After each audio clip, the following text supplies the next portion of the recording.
മദ്രസ ഗൈഡിൻ്റെ ചോദ്യപേപ്പർ പരിശോധന എപ്പിസോഡിലേക്ക് എല്ലാവർക്കും സ്വാഗതം. ഇന്ന് നമ്മൾ പരിശോധിക്കുന്നത് കഴിഞ്ഞ പാദവാർഷിക പരീക്ഷയിൽ ഫിഖ്ഹിൽ 4ാം ക്ലാസ്സിൽ ഫിഖ്ഹിൽ വന്ന ചോദ്യപേപ്പറാണ് നമ്മൾ പരിശോധിക്കുന്നത്. ആദ്യമായിട്ട് വന്ന ചോദ്യം യോജിച്ചവ ചേർക്കാം എന്ന രൂപത്തിലുള്ള ചോദ്യങ്ങളാണ്. ബ്രാക്കറ്റിൽ മുകളിൽ കുറച്ച് കാര്യങ്ങൾ കൊടുത്തിട്ടുണ്ടാവും. താഴെ ഉള്ള ചോദ്യങ്ങളുമായി ബന്ധപ്പെട്ട് അവയോട് യോജിച്ചവ അതിന് നേരെ എഴുതി കൊടുക്കുകയാണ് വേണ്ടത്. ആ രൂപത്തിലുള്ള ചോദ്യങ്ങളാണ്. നമുക്ക് ഓരോ ചോദ്യങ്ങൾ വായിച്ച് നോക്കാം. ഒന്നാമതായിട്ട് വന്നത് അൽ ഇസ്തിൻജാ, കാരണമില്ലാതെ വലത് കൈ കൊണ്ട് ശുദ്ധിയാക്കൽ ഡാഷ് എന്നതാണ് ചോദ്യം. അവിടെ വിട്ടുപോയത് എന്താണ് എന്നാണ് നമ്മൾ എഴുതേണ്ടത്. അപ്പോൾ നമ്മുടെ പാഠത്തിൽ 7ാമത്തെ പാഠത്തിൽ പറഞ്ഞിട്ടുണ്ടായിരുന്നു അല്ലേ, കാരണമില്ലാതെ വലത് കൈ കൊണ്ട് ശുദ്ധിയാക്കൽ കറാഹത്താകുന്നു എന്ന് പഠിച്ചിട്ടുണ്ടായിരുന്നു. അപ്പോൾ കറാഹത്ത് എന്നതാണ് അവിടെ വിട്ടുപോയ ഭാഗം. കറാഹത്ത് എന്ന് എഴുതി കൊടുക്കുക. നമ്മൾ എഴുതി കൊടുക്കുന്ന സമയത്ത് വൃത്തിയായിട്ട് അക്ഷരത്തെറ്റുകളൊന്നും ഇല്ലാതെ എഴുതി കൊടുക്കണം. അതിന് നമ്മൾ മുകളിൽ നോക്കി എഴുതിയാൽ മതിട്ടോ. അതിൽ 2ാമത്തെ ചോദ്യം വരുന്നത് മറ കൂടാതെ കിബിലയ്ക്ക് മുന്നിട്ടും വിസർജനം ഡാഷ്.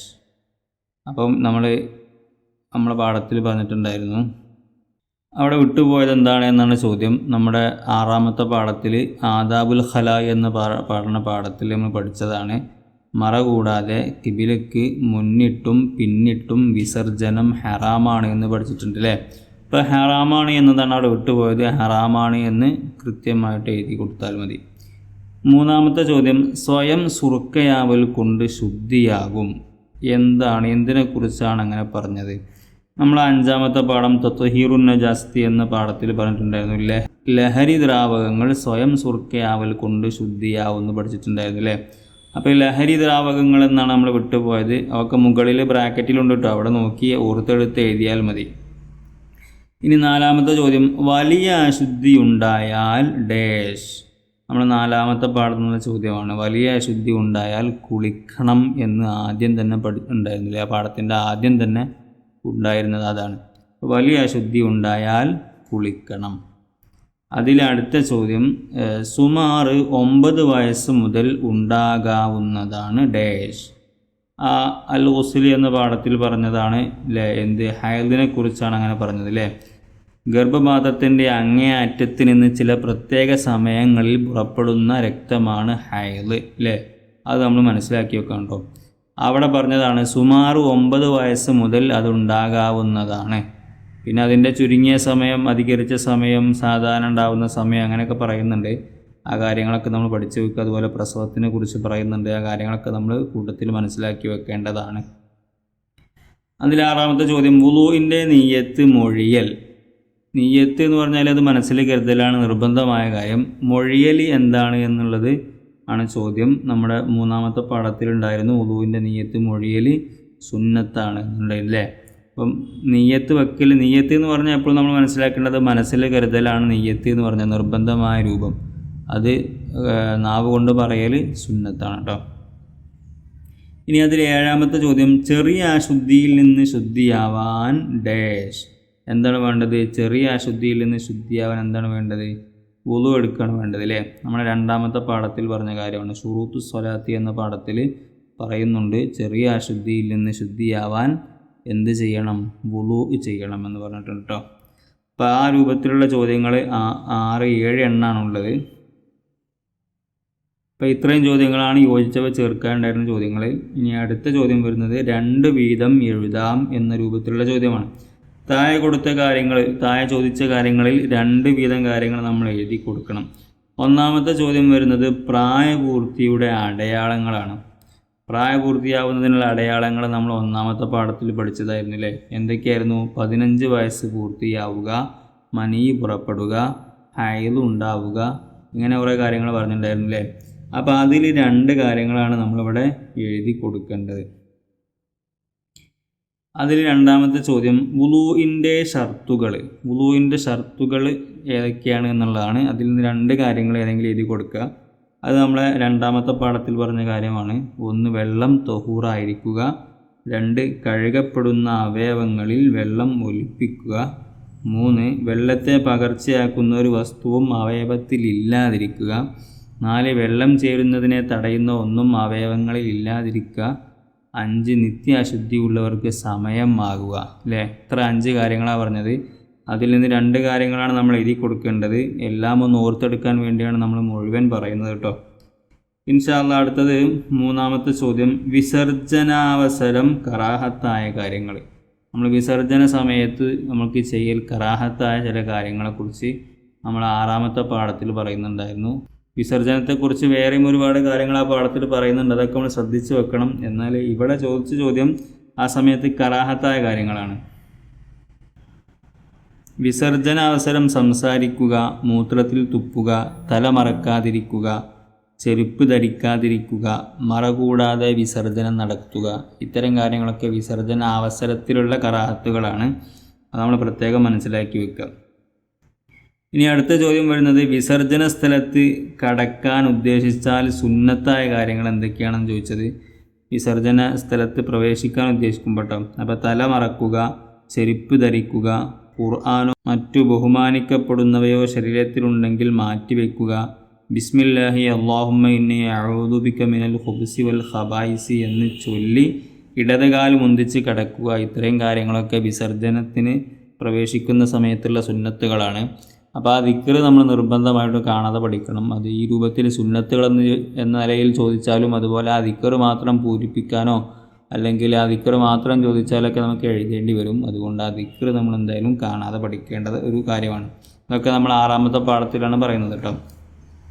ഇനി അടുത്ത ചോദ്യം വരുന്നത്, ചപ്പാത്തി കൊണ്ട് ഇസ്തിൻജാ പാടില്ല, കാരണമെന്ത്? ചപ്പാത്തി കൊണ്ട് ഇസ്തിൻജാ എന്ന് പറഞ്ഞാൽ മൂത്രം അല്ലെങ്കിൽ കാഷ്ടൊക്കെ കഴിഞ്ഞതിന് ശേഷം നമ്മൾ വൃത്തിയാക്കുന്നതിനാണ് ഇസ്തിൻജാ എന്ന് പറയല്ലേ.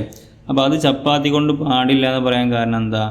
നമ്മൾ പഠിച്ചിട്ടുണ്ട്, നജസ്സിനെ വലിച്ചെടുക്കുന്നതും ശുദ്ധിയുള്ളതുമായ കല്ലോ ടിഷ്യൂ പേപ്പറോ പോലെയുള്ളത് കൊണ്ട് എന്ത് ചെയ്യാം, നമുക്ക് ശുദ്ധീകരണം നടത്താൻ പറ്റും. എന്നാൽ ബഹുമാനിക്കപ്പെടുന്നവ ഭക്ഷണ വസ്തുക്കൾ, എല്ല് മുതലായവ കൊണ്ട് ഇസ്തിൻജാ പാടില്ല എന്ന് ഹറാമാണെന്ന് പറഞ്ഞിട്ടുണ്ടായിരുന്നു അല്ലേ. അപ്പോൾ അതുകൊണ്ട് തന്നെ ചപ്പാത്തി ഭക്ഷണ സാധനമായതുകൊണ്ട് ചപ്പാത്തി കൊണ്ട് നമുക്ക് ഇസ്തിൻജാ പാടില്ല, അത് ഹറാമാണ് കേട്ടോ. അത് ഭക്ഷ്യവസ്തുവാണ് എന്നതാണ് കാരണം കേട്ടോ. കാരണം എന്താണെന്ന് ചോദിച്ചത്, അത് ഭക്ഷ്യവസ്തുവാണ് എന്നാണ് നമ്മൾ അവിടെ എഴുതി കൊടുക്കേണ്ടത്.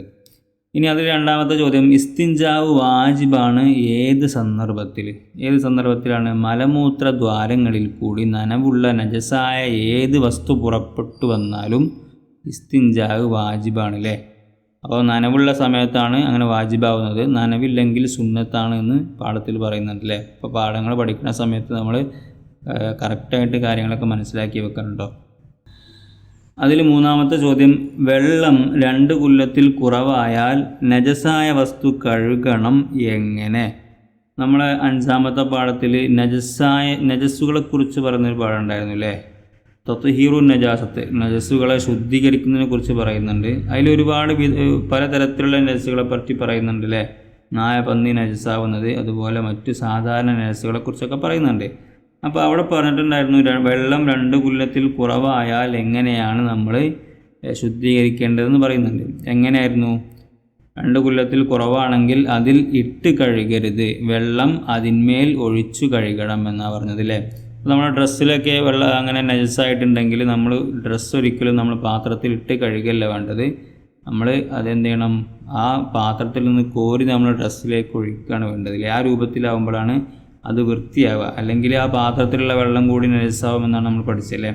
അപ്പോൾ ആ കാര്യമാണ് ഇവിടെ ഉള്ളത്. അപ്പോൾ അത് ശ്രദ്ധിച്ചുകൊണ്ട് ഉത്തരം എഴുതി കൊടുക്കണം. അതിൽ 4ാമത്തെ ചോദ്യം, ഇസ്തിൻജായിന് ശേഷം ചൊല്ലൽ സുന്നത്താണ് എന്ത്? നേരത്തെ നമ്മൾ പറഞ്ഞു ദിക്റുകളൊക്കെ നമ്മൾ പഠിക്കണം എന്ന് പറഞ്ഞു അല്ലേ. ഇസ്തിൻജാ എന്ന് പറഞ്ഞാൽ ശുദ്ധീകരണം കഴിഞ്ഞതിന് ശേഷം എന്താണ് ചൊല്ലേണ്ടത്? അല്ലാഹുമ്മ ത്വഹിർ ഖൽബി മിനൻ നിഫാഖി വഹസിൻ ഫർജി മിനൽ ഫവാഹിഷി. ഈ കാര്യമാണ് ചൊല്ലേണ്ടത്. അത് നമ്മൾ പ്രത്യേകം പഠിച്ചു വെക്കണം. അതുപോലെ പ്രവേശിക്കുന്ന സമയത്തും പുറപ്പെടുന്ന സമയത്തും ചെല്ലാനുള്ള ദിക്റുകളുണ്ട്. അതൊക്കെ നമ്മൾ കൂട്ടത്തിൽ മനസ്സിലാക്കി വെക്കണം. ഇനി അടുത്ത ചോദ്യം വന്നത് വ്യക്തമാക്കാം എന്ന ചോദ്യമാണ്. താഴെ പറയുന്ന കാര്യങ്ങൾക്ക് നമ്മളൊരു വ്യക്തത കൊടുക്കണം, അത് വിശദീകരിച്ച് കൊടുക്കണം. 1ാമത്തെ ചോദ്യം, ഷർത്ത് എന്ന് പറഞ്ഞാൽ എന്താണ്? നമ്മൾ നിസ്കാരത്തിന് ഷർത്തുകൾ പറയാറുണ്ട്, വുളൂഇന് ഷർത്തുകൾ പറയാറുണ്ട്, കുളിക്ക് ഷർത്തുകൾ പറയാറുണ്ട്. എന്താണ് ഈ ഷർത്ത് എന്ന് പറഞ്ഞാൽ? അത് നമ്മൾ 2ാമത്തെ പാഠത്തിൽ പറഞ്ഞതാണ്. നിസ്കാരത്തിൽ പെട്ടതല്ലാത്തതും എന്നാൽ അതുകൂടാതെ നിസ്കാരം സ്വഹീഹാകാത്തതുമായ കാര്യങ്ങൾക്കാണ് ഷർത്തുകൾ എന്ന് പറയല്ലേ. അവിടെ നിസ്കാരത്തെക്കുറിച്ചാണ് പറഞ്ഞത്, അതുകൊണ്ട് നിസ്കാരത്തിൻ്റെ ഷർത്തുകളെക്കുറിച്ചാണ് അവിടെ പറഞ്ഞത്. അപ്പോൾ മറ്റു ഷർത്തുകളൊക്കെ അതുപോലെ തന്നെയാണ്. ആ ഒരു സംഭവത്തിൽ പെടാത്തതും എന്നാൽ അതില്ലാതെ ശരിയാവാത്തതുമായ കാര്യങ്ങൾക്കാണ് പറയാം. അപ്പോൾ നമ്മൾ ഇവിടെ എഴുതി കൊടുക്കേണ്ടത് നിസ്കാരത്തിൽ പെട്ടതല്ലാത്തതും എന്നാൽ അത് കൂടാതെ നിസ്കാരം സ്വഹീയാകാത്തതുമായ കാര്യങ്ങൾ എന്ന് എഴുതി കൊടുത്താൽ മതി. അതിലടുത്ത ചോദ്യമുള്ളത് വുളൂഇൻ്റെ ഫർളായ നീയത്ത്. നീയത്ത് എങ്ങനെയാണ് ചെയ്യേണ്ടത്? വുളൂഇൻ്റെ ഫർളായ നീയത്ത്, വുളൂഇന് നീയത്ത് ഫർളാണല്ലേ, അത് എങ്ങനെ ചെയ്യുക? വുളൂ എന്ന ഫർളിനെ ഞാൻ വീട്ടുന്നു എന്നോ ചെറിയ അശുദ്ധിയെ ഞാൻ ഉയർത്തുന്നു എന്നോ, ഇത് രണ്ടാൽ ഏതെങ്കിലും ഒന്ന് മതില്ലേ. അപ്പോൾ ഏതെങ്കിലും ഒരു നീയത്ത് ചെയ്താൽ മതി. അപ്പോൾ ഏതെങ്കിലും ഒന്ന് അവിടെ എഴുതി കൊടുത്താൽ മതിയാവും, അല്ലെങ്കിൽ രണ്ടും എഴുതി കൊടുത്താലും കുഴപ്പമൊന്നും ഉണ്ടാവില്ല. ഇനി അടുത്ത ചോദ്യം അതിലുള്ളത് നിഫാസ് എന്നാണ് കൊടുത്തത്. അപ്പോൾ നിഫാസ് എന്താണെന്ന് നമ്മൾ വ്യക്തമാക്കി കൊടുക്കുകയാണ് വേണ്ടത്. എന്താണ് നിഫാസ് എന്ന് പറഞ്ഞാൽ 4ാമത്തെ പാഠം ലോസിൽ അല്ലേ, കുളിയെക്കുറിച്ച് പറയുന്ന പാഠത്തിൽ പറയുന്നുണ്ട്. എന്താണ്? പ്രസവിച്ച് 15 ദിവസത്തിനകം ഗർഭപാത്രത്തിൽ നിന്ന് പുറപ്പെടുന്ന രക്തമാണ് നിഫാസ് എന്ന് പറയുന്നുണ്ട് അല്ലേ. അപ്പോൾ ആ കാര്യമാണ് അവിടെ എഴുതി കൊടുക്കേണ്ടത്. അതുപോലെ അതിൻ്റെ പൂർണ്ണമായ അതിൻ്റെ രൂപങ്ങളൊക്കെ ഇവിടെ പറയുന്നുണ്ട്. എത്ര ദിവസമാണ് ഉണ്ടാവുക, ചുരുങ്ങിയത് എത്രയാണ്, സാധാരണ എത്രയാണ്, അധികരിച്ചാൽ എത്രയാണ്, ആ കാര്യങ്ങളൊക്കെ അതിൽ പറയുന്നുണ്ട്. ആ കാര്യങ്ങളൊക്കെ നമ്മൾ എന്ത് ചെയ്യുക, മനസ്സിലാക്കി വെക്കുക. അത് കഴിഞ്ഞ് അടുത്ത ചോദ്യം വരുന്നത് കുളി എന്നാൽ എന്താണെന്നാണ്. കുളി, അതും നമ്മളെ ആ പാഠത്തിൽ പറഞ്ഞ കാര്യമാണ്. എന്തായിരുന്നു കുളി എന്ന് പറഞ്ഞാൽ 4ാമത്തെ പാഠത്തിൽ നീയത്തോടു കൂടി ശരീരം മുഴുവനും വെള്ളം ഒലിപ്പിക്കലാണ് കുളി അല്ലേ. അപ്പോൾ അത്രയാണ് കുളി എന്നാൽ എന്താണെന്ന് ചോദിച്ചാൽ, അല്ലെങ്കിൽ കുളി എന്ന് പറഞ്ഞാൽ വ്യക്തമാക്കണമെന്ന് പറഞ്ഞാലൊക്കെ എഴുതേണ്ടത് അത്ര കാര്യമാണ്. നീയത്തോടു കൂടി ശരീരം മുഴുവനും വെള്ളം ഒലിപ്പിക്കലാണ്. പിന്നെ അതിൻ്റെ ഫർളുകളുണ്ട്. അത് നീയത്താണ്, ഒന്ന് ശരീരം മുഴുവനും വെള്ളം ഒലിപ്പിക്കുക, ഇത്തരം കാര്യങ്ങളൊക്കെയാണ് അതിൻ്റെ ഫർളുകളുള്ളത്. ആ കാര്യങ്ങളൊക്കെ നമ്മൾ കൂട്ടത്തിൽ മനസ്സിലാക്കി വെക്കുക. പിന്നെ അതിൻ്റെ സുന്നത്തുകളുണ്ട്, കുളിയുടെ സുന്നത്തുകൾ, അത്തരം കാര്യങ്ങളൊക്കെ പ്രത്യേകം മനസ്സിലാക്കി വെക്കുക. അതൊക്കെയാണ് ആ പാഠത്തിൽ പഠിക്കാനുള്ളത്. അത് കഴിഞ്ഞ് അടുത്ത ചോദ്യമുള്ളത് പൂരിപ്പിക്കാം എന്ന ചോദ്യമാണ്. അതിൽ ഉഫ്രാനക ഡാഷ് ലില്ലാഹില്ലതി ഡാഷ് അന്നിയ ഡാഷ് വഅഫാനി എന്നുള്ളത്. ഉഫ്രാനക അൽഹംദുലില്ലാഹി അദ്ഹബ അന്നിയൽ അദാ വഅഫാനി എന്നതാണ് അവിടെ പൂരിപ്പിച്ച് കൊടുക്കേണ്ടത്. നമ്മൾ ടോയ്ലറ്റിൽ നിന്ന് തിരിച്ചു വരുന്ന സമയത്തില്ലേ നമ്മൾ ചൊല്ലേണ്ട ദിക്റാണ്. അപ്പോൾ നമ്മൾ ഈ കാര്യങ്ങളൊക്കെ ശരിക്കും പഠിച്ചു വെക്കുക. പ്രത്യേകിച്ച് പാഠത്തിൽ പറഞ്ഞ ദിക്റുകൾ നമ്മൾ കാണാതെ പഠിക്കുകയും അത് എഴുതാനും കൂടി പഠിക്കണം. ഈ രൂപത്തിൽ പൂരിപ്പിക്കാൻ ചോദിക്കുന്ന സമയത്ത് നമുക്ക് കാണാതെ അറിയുകയും അത് എഴുതാൻ കഴിയാതെ വരികയും ചെയ്താൽ നമുക്ക് മാർക്ക് നഷ്ടമാകും. അതുപോലെ തെറ്റില്ലാതെ എഴുതാൻ പഠിക്കുക. ഗുഫ്റാനക്കൽ ഹംദുലില്ലാഹി എന്നുള്ളിടത്തൊക്കെ അക്ഷരങ്ങൾ ഏതാണ്, കാര്യങ്ങളൊക്കെ ശ്രദ്ധിച്ചുകൊണ്ട് എഴുതി പരിശീലിച്ചിട്ട് വേണം നമ്മൾ പരീക്ഷയ്ക്ക് പോകാൻ. നമുക്ക് 3, 4, 5 പാഠങ്ങളൊക്കെയാണ് പരീക്ഷയ്ക്ക് ഉണ്ടാവുക. ആ ഒരു പോർഷനിൽ വന്ന ഭാഗങ്ങൾ നമ്മൾ കറക്റ്റ് പഠിച്ചു വെച്ചാൽ നല്ല ഉഷാറായിട്ട് പരീക്ഷ എഴുതാൻ കഴിയും. അപ്പോൾ എല്ലാവരും നല്ല രൂപത്തിൽ പഠിക്കുക. നമ്മളെ ഈ ഒരു വീഡിയോയുടെ താഴെ ഡിസ്ക്രിപ്ഷനിൽ ഒരുപാട് ചോദ്യപേപ്പറുകളുടെ PDF-കളൊക്കെ ഉണ്ടാവും. അതൊക്കെ നോക്കിയിട്ട് പരീക്ഷയ്ക്ക് പോയാൽ നിങ്ങൾക്ക് നല്ല രൂപത്തിൽ മാർക്ക് സ്കോർ ചെയ്യാൻ കഴിയും. എല്ലാവർക്കും നല്ല രൂപത്തിൽ മാർക്ക് സ്കോർ ചെയ്യാൻ കഴിയട്ടെ എന്ന് പ്രാർത്ഥിക്കുന്നതോടൊപ്പം എല്ലാവർക്കും വിജയാശംസകൾ നേരുന്നു.